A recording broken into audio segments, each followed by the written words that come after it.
Percent content monetization পাবেন আজকের ভিডিওতে আমি আপনাদেরকে এ টু জেড দেখিয়ে দিব। তো বন্ধুরা, আপনার পেজে যদি 500-র অধিক লাইক ফলোয়ার থাকে তাহলেই কিন্তু আপনি এই সুযোগটা পেতে পারেন।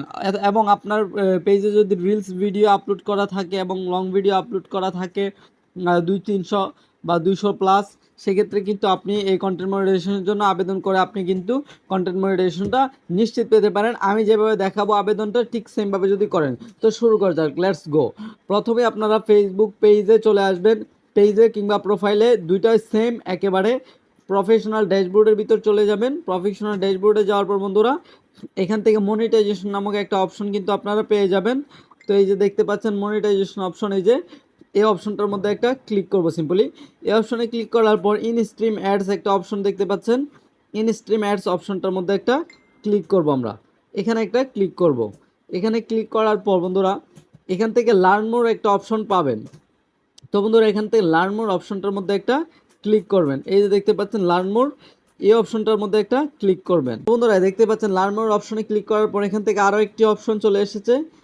এই অপশনটার মধ্যে ক্লিক করতে হবে। এখান থেকে কোথায় ক্লিক করবেন? এখান থেকে ক্লিক করবেন আই এম ইন্টারেস্ট। এই যে অপশনটা দেখতে পাচ্ছেন বন্ধুরা, এই অপশনটার মধ্যে একটা ক্লিক করবেন। তারপর আপনি প্রথমত পেজের লিঙ্কটাকে কপি করে নিয়ে আসবেন। আপনি প্রথমত পেজের লিঙ্কটাকে কপি করে জাস্ট এখানে হচ্ছে চাপ দিয়ে ধরে পেস্ট করে দিবেন এবং এখানে আপনার যেই ইমেলটা দিয়ে আপনার ফেসবুক আইডিটা খুলেছেন বা পেজটা খুলেছেন, পেজ তো না, ইমেল আইডিটা খুলেছেন, সেই ইমেলটা কিন্তু আপনাকে বন্ধুরা এখানে দিয়ে দিতে হবে। এখানে ইমেল দিবেন আর এখানে হচ্ছে ফেসবুক অ্যাকাউন্টের অর্থাৎ পেজের যে লিঙ্কটা রয়েছে সেই লিঙ্কটাকে কিন্তু বন্ধুরা এখানে দিতে হবে। এই যে বন্ধুরা, এখানে যখন আপনারা দিবেন, দেওয়ার পর এখানে এই যে এটা অপশনাল, তৃতীয় নাম্বার যে ঘরটা এটা অপশনাল।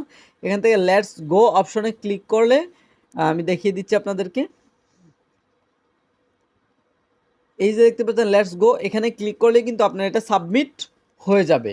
আপনার যদি ক্রাইটেরিয়া পূরণ হয়ে থাকে, আমার এই পেজের ক্রাইটেরিয়া পূরণ হয় নাই তাই আমি এখানে সাবমিটটা দিলাম না।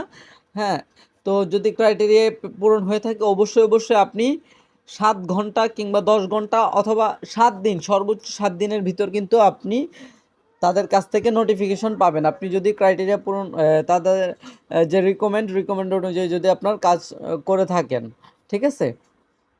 আপনি নিয়মিত শর্টস আপলোড করবেন, রিলস আপলোড করবেন, তাহলেই হবে। আজকের ভিডিওটি এ পর্যন্ত শেষ করছি।